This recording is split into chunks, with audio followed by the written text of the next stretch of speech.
Welcome to Think Small. Our goal here is simple. We want to give you one tiny but mighty idea to help you lead the week. And this week we're talking about loss aversion. So in its simplest sense, loss aversion is the idea that we will put more energy into avoiding losing something than we would have put into gaining something of the equivalent value.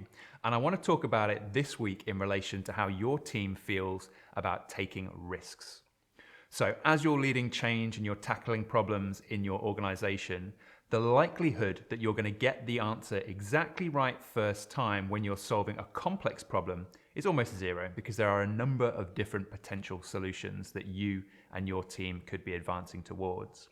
And where your team really need to push themselves out of their comfort zone to try new things, and let's face it, when we're solving a complex problem, that's what's required.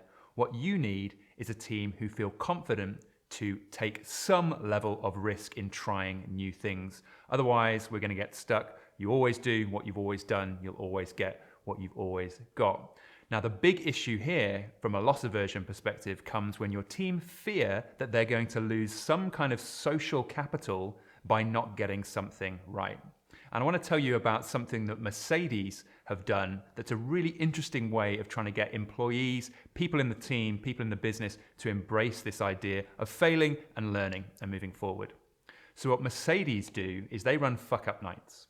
And this is where they'll bring all of their team together, and one of the leaders in that team will get on stage, physically on stage, and will share an experience, a story of where they tried something bold and it imploded.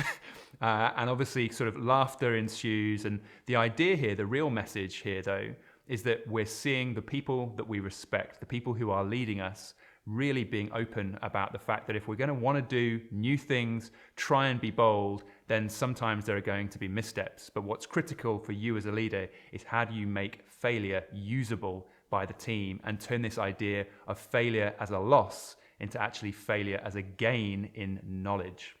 And so if I were going to invite you to try one thing this week, it would be to have an honest conversation with the team that you're expecting to do something brave and share a story about where you tried something and perhaps it didn't quite go to plan, but you maybe pass on some advice, some knowledge, something that you learned that perhaps could help them avoid a similar pothole in the future. Because really what we want to shift is this idea of failure as loss to failure as gain in new knowledge.